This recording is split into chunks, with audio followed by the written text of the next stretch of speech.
Hallelujah. Hallelujah. Ndabashuje mwese mu izina rya Yesu Kristo. I greet you all in the name of Jesus Christ. Aho muri hose mwisi, wherever you are in the world, muri iki gihugu cyacu cy'u Rwanda, in our country Rwanda, mwese mbahaye ikaze.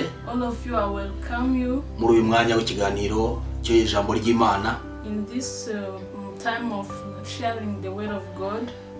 Ndabashimiye amaze gukora subscribe kuri iyi channel yacu. I thank all the people who have done subscribe on our channel. Mugakomeza kudukurikirana to keep on following us mu ijambo ry'Imana. in the word of God. Nitwa Dukuzumuremyi Bosco. I'm called Dukuzumuremyi Bosco. Ndi umupasiteri. I'm a pastor.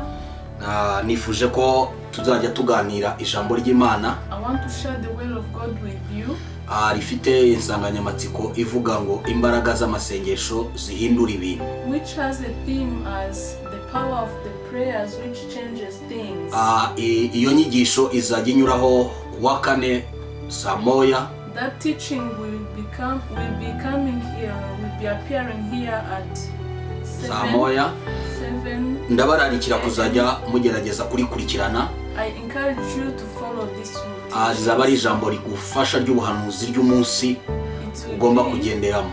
It will be a word which will change your life, like it will be a prophetic word in your life. Ndabibutsa mwebwe mutarakanda subscribe kugira ngo muyikande kugira ngo iryo jambo rijye ribagereraho ku gihe nkuko bikwiriye. I need you to press subscribe so that you will be having that word of God. Ndabibutsa yuko iyi channel yacu yitwa Duku Bosco TV. I remind you that our channel is called Duku Bosco TV.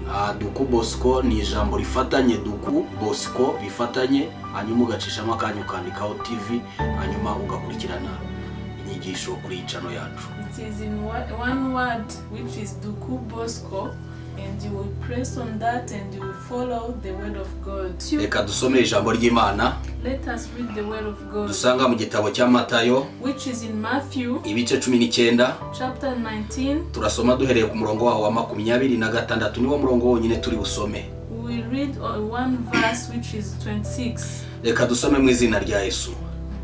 Aranditse ngo, Yesu arabitegereza arababwira ati, ibyo ntibishobokera abantu, ariko ku Mana byo birashoboka. Amen. Jesus looked straight at them and answered, this is impossible for human beings, but for God everything is possible. Amen. Amen. Amen. Narindangije kubabwira mu kanya I've told you yuko teme tuzajya tuganiramo mu inyigisho dufite, that the theme that we have in these teachings, ivuga ngo imbaraga z'amasengesho, it speaks about the power of prayer zihindura ibintu, which changes things. Nkuko nabibabwiye, As I told you, buri mu gitondo every morning, kuwa kane saa moya, and Thursday at 7 a.m. muzajya mukurikiranira ijambo ry'Imana. you will follow this word of God. Nuzashyiramo imbaraga, When you strengthen yourself ugakomeza gukurikirira ijambo ry'ubuhanuzi rya buri mu gitondo kuwa kane, and you keep on following this word of God on Thursday, ndakubwiza ukuri, I'm telling you, ntabwo rizigera rigusigara umeze nk'uko wari you will umeze. not remain the same. Iri ni ijambo ry'ubuhanuzi This is a prophetic word uzajya ugenderamo kuri uwo munsi, that will follow on that day. bigahindura amateka yawe It will change your life n'ubyizera, when you believe, kuko twavuze ngo n'imbaraga z'amasengesho because you have said it is power of zishobora prayer guhindura ibintu byananiranye ku buzima bwawe. which are able to change your things. Sinzi ibyo unyuramo, I don't know what you are passing through. sinzi ibyo uzi byananiranye ku I buzima don't know bwawe, what is impossible for you. ariko uko biri kose But whatever it takes, mu mbaraga in z'amasengesho the power of prayer, izo zishobora guhindura ibintu, those which can change things, nuzizera when you believe in them ukizerera muri ayo and mavuta, you trust in that anointing, ukizerera mu mukozi w'Imana, you believe in the servant of God. ndabizi neza I know very well yuko Imana izakora ibitangaza ku that buzima God bwawe. will do miracles in your life. Iyi Mana tuvuga The God we speak, we twarayibonye have seen him ikora ibitangaza,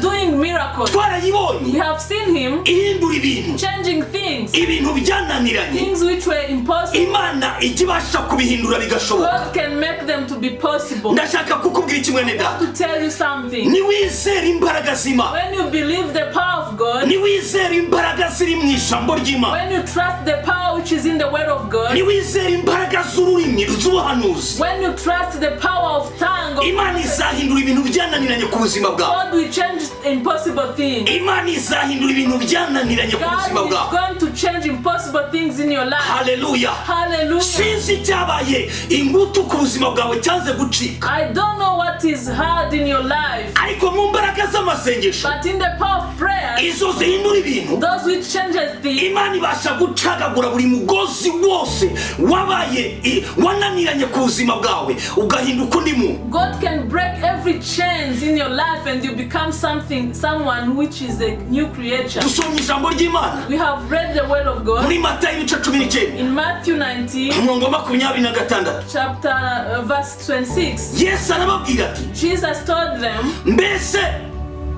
hari ikinanira Imana? Is that something which is impossible to God? Ndashaka kukubwira iki. I want to tell you.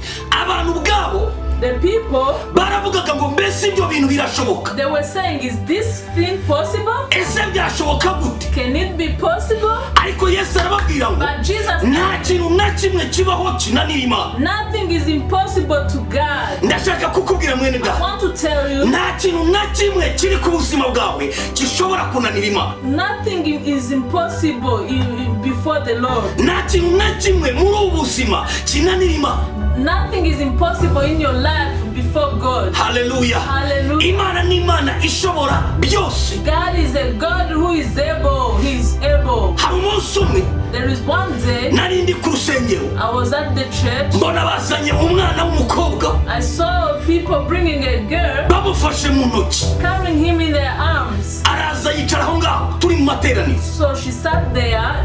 Ndamuhamagara ndabwira ngo nibamuzane imbere. I called her. I said bring her in front. Baramuzana. They brought her. Ndamusengera. I prayed for her. Ndangije mwaturaho amagambo yo gukira y'ubuzima. And I prophesied the word of life in his life. Mbwira bari bamuzanye. I told the people brought her. Ejo mu gitondo. Tomorrow morning. Muzamujyane kwa muganga. Take her back to the hospital. Bamusuzume. And they will test him. Bazasanga icyo yararwaye nta kintu na kimwe kiri mu buzima bwe. They will find that she doesn't have any disease. Ntabwo nari nzi icyo arwaye. I didn't know what was her disease. Turangiza amasengesho. After prayers, haje umuntu umwe dusenga. Someone came to me, the member of our church. Arambwira ngo pastor. And he told me, Pastor, ibintu wavuze. What you have spoken. Ntabwo bishoboka. It is impossible. Kubera kuri ya mukobwa. Because that girl. Kwa muganga bamusezereye yarwaye kanseri yo mu maraso aragenda amaze imyaka ari mu bitaro ariko baduhaye igihe cyo kujya kwitegura ngo apfe. So the hospital has sent her away at home because she has a blood cancer. Ndaseka cyane. I laughed. Ndavuga ngo. And I said. Sinamuciriye urubanza. So I didn't judge her. Kubera ko niko abantu bameze. Because this is how people are. Hari ibintu bamwe bazi ko bidashoboka. There are some things that they think that it is impossible. Kubera ko umukristo waje kumbwira. Because that member who told me that. Nawe yari umuganga. She was a doctor. Abizi neza yuko izo ndwara zitajya zikira niko mubizi. She knew that those kind of disease never heal. Hallelujah. Ariko naramubwiye ngo ibyo uzi ko bidashobokera abana baba. But I told her those things you know that it is impossible to do. Rabashakataya kumana yacu birashoboka. To our God it is possible. Ibyananiye abantu. The things which is impossible. Ibidashobokera abantu. To people. Abana Imana yo mu ijuru data. To our God, our Father in heaven. We nta kintu na kimwe kimunanira. Nothing is impossible to him. Ibyo ni byo akunda. This is what he likes. Ibyo abantu bananiwe. The things which is unable to people. Ibyo badashobora gukora. Those that they can't do. Ibyo abaganga badashobora kuvura. Those the doctors can't. Umwami Yesu warabishoboye. God, Jesus Christ is able to do it. Mbese hari ikintu kinanira Imana? Is anything impossible to God? Nta kintu kinanira Imana. Nothing is impossible to God. Hallelujah. Hallelujah. Naramubwiye ngo mwebwe mumujyane. I told them, take her. Ariko kuko ari abana b'abantu bazi ko bidashoboka. Because they were human beings and they thought that it is impossible. Ibyo nababwiye ntabwo babikoze. What I told them, they didn't do them. icyumweru gikurikiyeho The next Sunday, barongera baramugarura they bring her back. ariko agaruka noneho yigenza batamuteruye. But she was able to walk on her own. Ndongera ndamusengera I prayed for her. ndababaza ese mwamujyanye kwa muganga? I asked them, did you take her to the Baravuga ngo oya. hospital? They said no. Ndababwira murashaka iki? I said, what do you need? Mumujyane kwa muganga. Take her to the hospital. Baradusezereye. They have said that we have to go. Ndabwira oya mumusubize. I said, no, take her back to the hospital. Barangije baranyumvira baragenda. So they went to the hospital. Icyumweru gikurikiyeho ngarutse The other Sunday, nasanze umukobwa baramuzana n'imiryango yabo yose yaje ku rusengero. they bring that girl to the church. Basanze mu maraso ye hatarigeze hajyamo kanseri na rimwe. They tested her and they found that Lakataya. there is no blood cancer. Ndakubwira mwene data I'm talking to you. nubwo ufite iyo ndwara uzi ko yananiranye kandi urabizi neza imbere y'abaganga n'abantu ko bidashoboka, Even if you have an incurable sickness, ariko ndakubwiza ukuri kw'Imana. but I'm telling you the truth. Imana yo mu ijuru God in heaven, nta ndwara n'imwe ibaho kuri iyi si iyinanira. there is no any disease which is impossible for him to heal it. N'Imana ishobora byose. It is a powerful God. Mbese hari ikinanira Imana? Is anything impossible for Hallelujah. God? Hallelujah. Yesu arababwira ngo Jesus told you ibyo mwebwe muzi ko bidashobokera abana b'abantu, what is impossible for human beings, ariko Imana yacu yo mu ijuru for God, yo irabishobora. it is possible. Ndashaka kukubwira mwene I data, want to tell you, sinzi ikibazo wikoreye, I don't know the problem. sinzi intambara ufite, I don't know the battles, byaba mu kazi whether it is in your, urabona ko bidashoboka kuko ukurwanya ni bosi, you see that it is impossible because the one fighting you, it is your boss. ariko ndakubwira muri iri jambo ry'ubuhanuzi But I'm telling you ko through nta kintu na kimwe kinanira Imana, there is nothing impossible to nubwo God. yaba ari muntu ki, Even if he's a powerful man, imbere y'Imana ni ubusa, before God is nothing. nta kinanira Imana. There is nothing impossible to God. Haleluya. Amen. Urashaka kubona Imana? Do you want to see God? Kurikirana ijambo ry'Imana uryizeye. Follow the word of God and believe it. Ndashaka kukubwira ikintu nahanga, To tell you, amavuta utizera, the anointing that you amavuta trust, utemera the anointing that you ntabwo ashobora kugukorera don't ibitangaza, cannot work for you. ariko niwizera Imana But when you trust God ukizera imbaraga z'Imana, and you trust the power of God, ukizera abakozi b'Imana Imana ikoresha, trust the servant of God, that Imana irahindura ubuzima bwawe. God is changing your Icyo life. ngicyo uzi ko kidashoboka, What was impossible for you, Imana iragishobora. God can do it. Imana iragishobora. God can do it. Ejo nakiriye umuntu ku rusengero, Tomorrow, yesterday, I received someone at my church. yaramamagaye atuye Rwamagana, njyewe ntuye hano mu mujyi wa Kigali. He called me. She's from Rwamagana. Arambwira ngo She told me, nigeze kuza gusengera mu rusengero rwawe, once I came to here to fellowship. wowe ntabwo unzi, You don't know me. nanjye nakubonye rimwe nari naje ndi umushyitsi. I just saw you for once. Mageze When I reached here, uramanura urambwira ngo you prophesied for me and said mu bihumbi 2019 it was in 2019. uzakora ubukwe. In 2019, you will have a marriage. Mu by'ukuri Truly, njyewe nk'umwana w'umuntu ntabwo numvaga ko bishoboka, me as a human being, I thought it is not possible kubera ko mfite imyaka myinshi. because I'm old enough. Ni umuntu ukuze namurikirana azabyumva, afite imyaka irenga 40, She's a ngira ngo nka 45 person. gutyo. Ni umuntu ubona n'amaso ukabona ni umumama kwe, She's like 45 years old.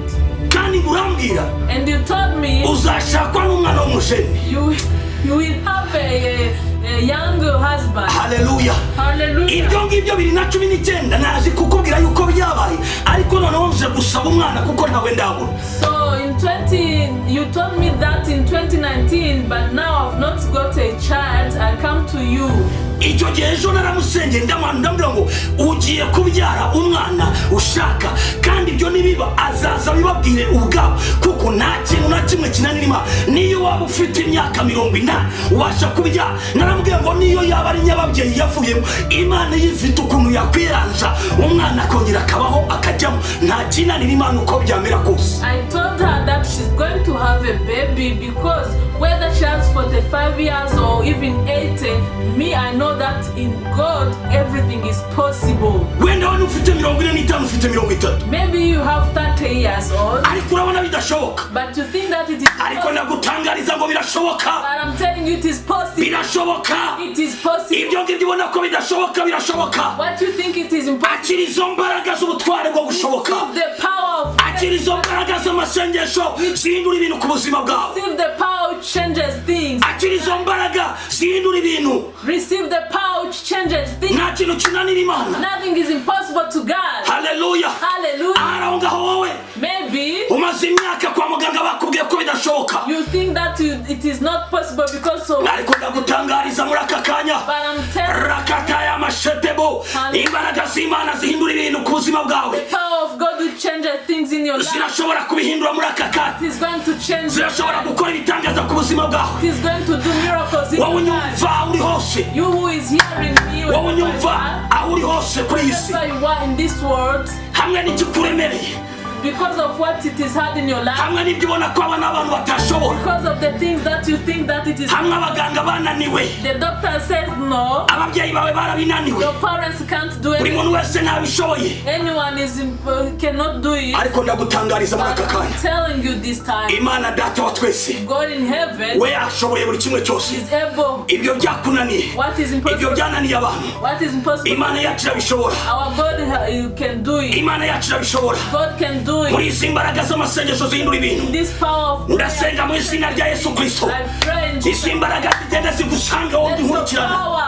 meet wowe urimo kunyumva you who is here hamwe n'ibikugerageza byose with your things. izi mbaraga zihindura ibintu byananiranye ku buzima bwawe This power changes things in your life. sinzi imyaka bimaze I don't know the year. sinzi igihe bimaze I don't know the time. ariko igihe cyacyo cyose uko kingana But whatever it takes, ntacyo kivuze imbere y'imana it is impossible. imana ihindura ubuzima bwawe God mu is izina rya yesu going to kristo change your life in Jesus. akira imbaraga zikubohora Receive the power. akira imbaraga zigukiza Receive the power. akira imbaraga z'amasengesho Receive the power. zirukana izo mbaraga zafashe ubuzima bwawe Chase away the mu izina power. rya yesu kristo In the name of mana data wa twese uri mu ijuru Father Lord, in ndasengera uyu mukobwa uyu mugabo uyu musore umurikiranye uwo ari we wese those people following me, reka imbaraga z'imana zimukoreho let them encounter your power. ibyananiye abana b'abantu What was not possible, reka bishoboka imbere yawe let it be possible mu before izina rya yesu kristo Jesus Christ's name. akira ubuzima Receive life. akira Receive. lakata y'amashando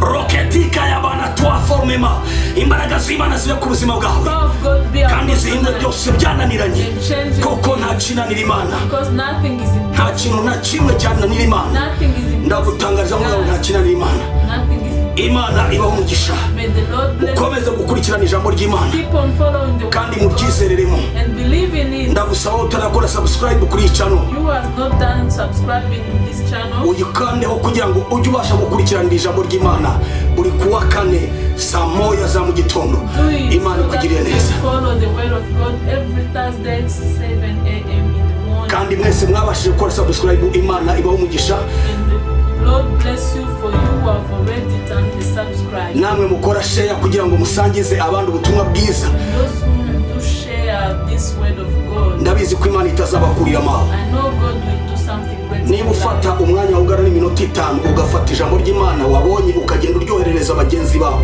bakarikurikirana uw'imana izagirira neza ndabizi neza yuko imana itazakwirengagiza n'umunsi wari If you take your 5 minutes and share the word of God, I know very well that God will bless you for that action. imana ibaho umugisha May the Lord bless mugire you. amahoro y'imana Have the peace of the Lord. amen Amen.